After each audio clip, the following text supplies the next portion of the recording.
Chapter 8. Killer Kane, Scourge of the Underworld. When Peter recognized Og, after bumping into him at the foot of the cliff, his immediate reaction was to ask for his boat back. Og, he noticed, was holding it in one hand, and Peter figured it was his turn to play with it now. Then he remembered he was supposed to be disguised, and his next thought was to run away as swiftly as he could. Og was giving him a menacing look, and Peter wasn't at all sure that he wasn't recognized under the green paint. After all, his ears weren't nearly as big and floppy as those of the real green people. But after a moment's hesitation, he stood his ground. If he ran away now, he realized, it would only make the other more suspicious. "Og!" said Og angrily. To which Peter replied, "Og," in as apologetic a manner as he could. He went over and began to dust Og's trousers off. Then he stopped when he saw that some of the green paint was coming off of his hands. "Og," said Peter again in an amiable voice. Og looked at him a little suspiciously, as if trying to place him from somewhere. Then, for he wasn't apparently in a great hurry, he scuttled away along the river bank. Peter turned in the opposite direction, heading for the cave under the hill where Yukon King had indicated Penny was being held. He seemed to be on some sort of main street, for he now found himself in the middle of a crowd of green people, all scurrying about and apparently shopping at stalls that lined both sides of the roadway. It was a very curious sensation for Peter to move about with people who were all his size. Mostly he was used to throwing his head back to look up into the faces of the adults he talked to. Now he felt like an adult himself, and it gave him a good deal of confidence. Nobody paid much attention to him. The green people all seemed to be in a great hurry. They darted from stall to stall, pricing the things for sale, and then they darted along the street, clutching their purchases and looking constantly at their wristwatches. Peter noted that the wristwatches were all toy wristwatches of the kind that he got in his stocking at Christmas, and usually lost.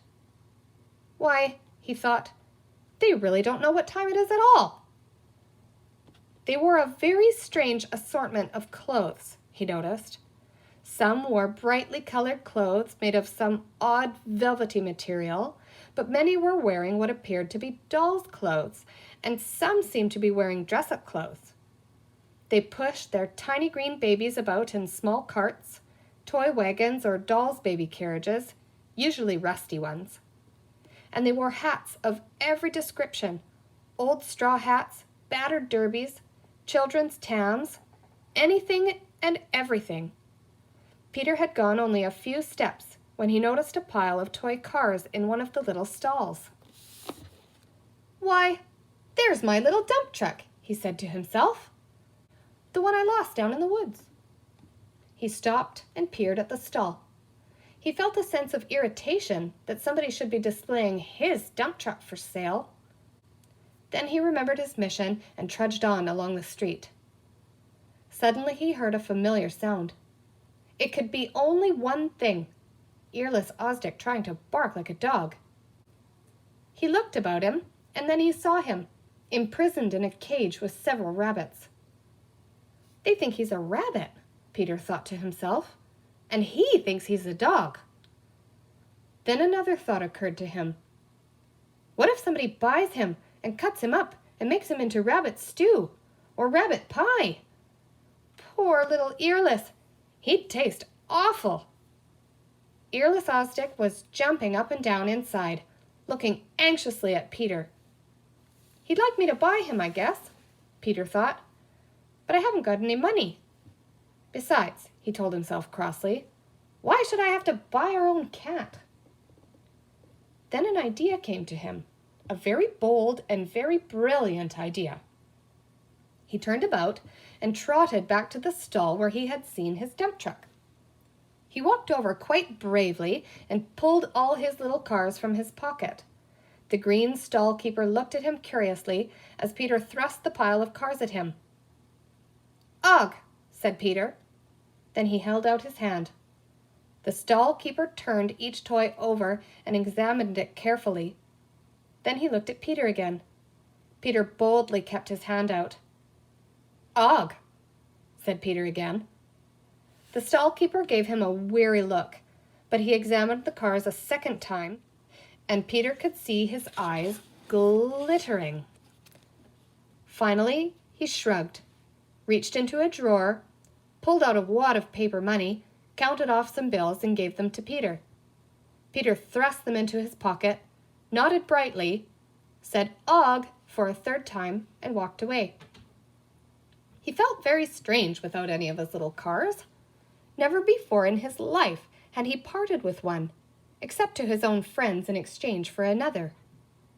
If there had been any other way of freeing earless Osdick, Peter would have taken it, but he could think of no other plan, and so he made the sacrifice. Now he walked down the street toward the stall where the rabbits were caged. Once again he decided that boldness was best.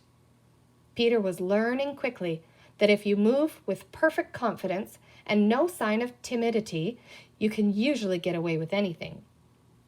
He walked straight into the stall and pulled earless Osdick out of the cage. The cat tried to lick his face, but Peter acted just as if they had never been introduced. He walked to the meat counter, for it was obviously a meat counter, and banged earless Osdick down on it. He pulled the price tag from the cat's neck and laid that on the counter too, along with his fistful of money. As he did so, he looked at the money for the first time and saw, to his surprise, that it was play money of the kind to be found in Penny's Monopoly game. The butcher was wearing a white apron, with a comic chef's face painted on it, and the words, "Come and get it," in bright colors. Peter had seen such an apron before. Father sometimes wore one at barbecue parties. When the butcher finished serving the green woman next to him, he turned his attention to Peter. Og, said Peter, who was swiftly learning the language. And then he added, for good measure, Og, Og. The butcher looked at him with great suspicion. Come and get it. Oh, poor kitty kitty. Og, he said, and Peter noticed that his way of saying it was quite a bit different from his own attempts.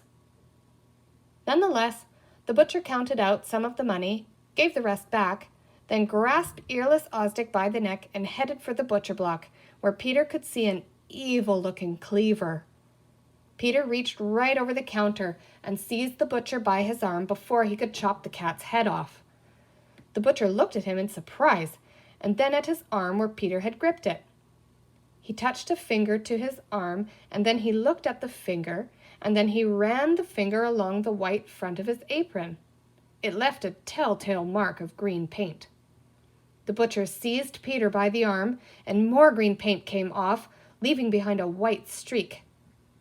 The butcher swung his wicked-looking cleaver, but Peter did not wait.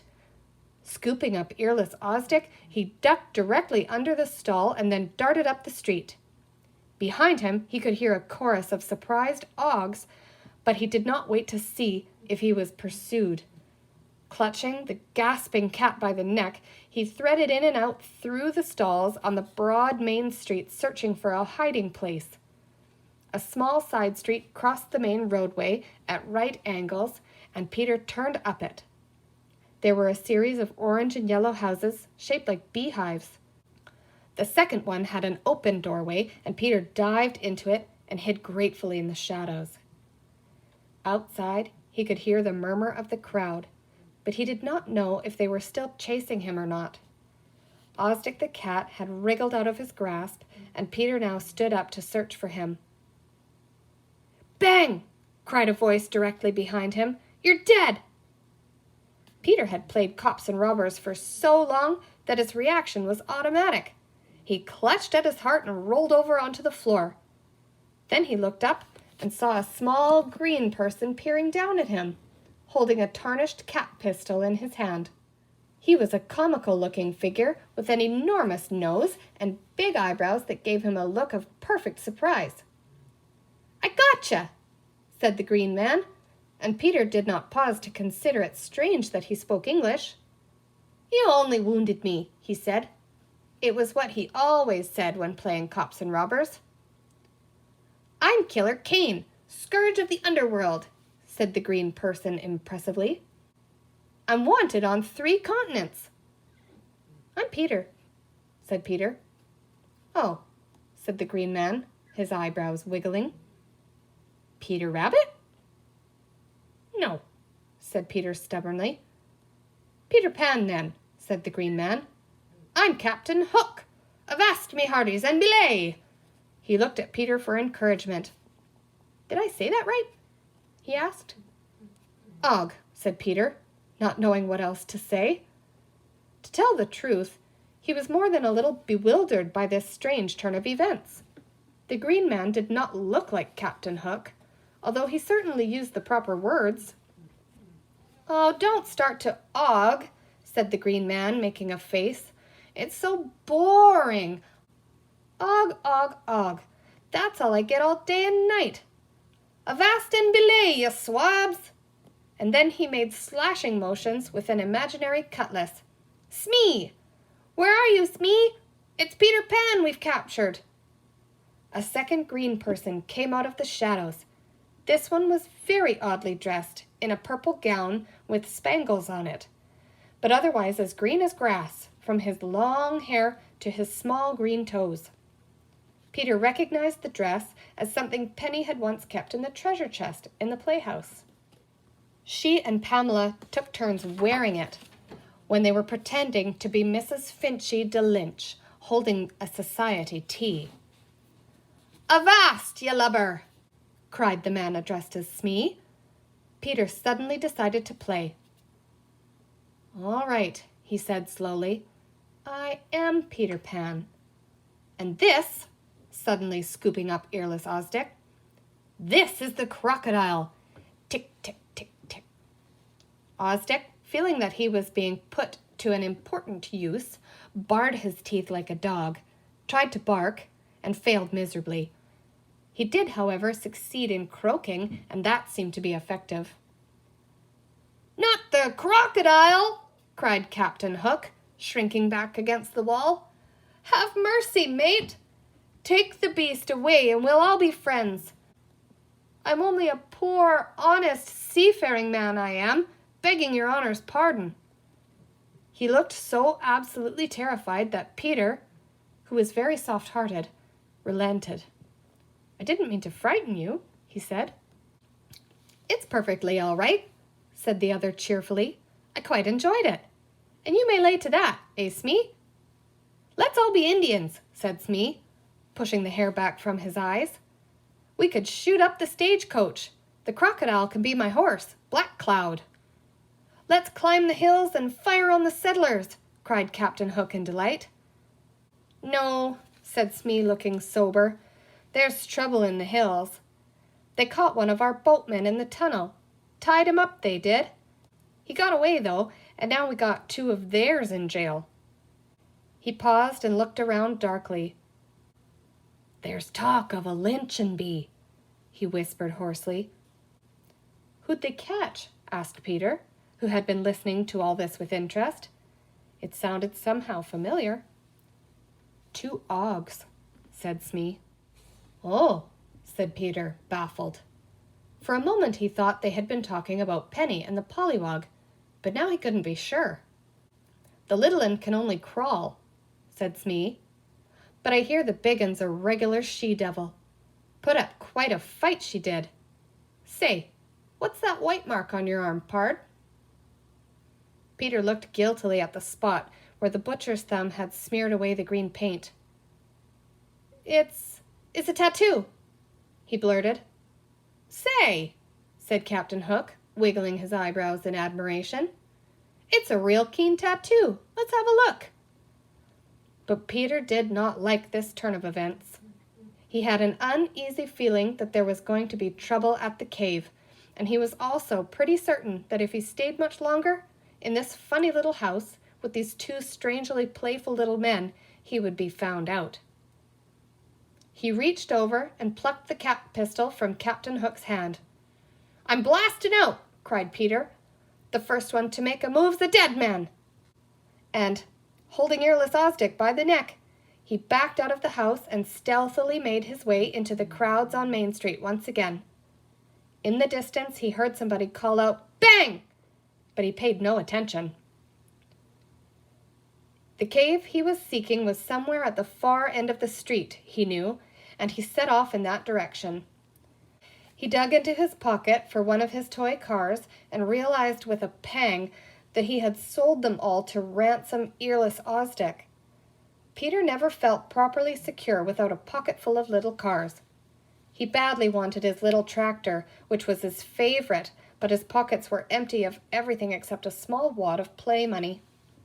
Unconsciously, he held Earless Osdick as if he were a car. "Brrr," said Peter to himself, running Earless Osdick along the side of a low wall. "I'm in my racing car, driving 100 miles an hour."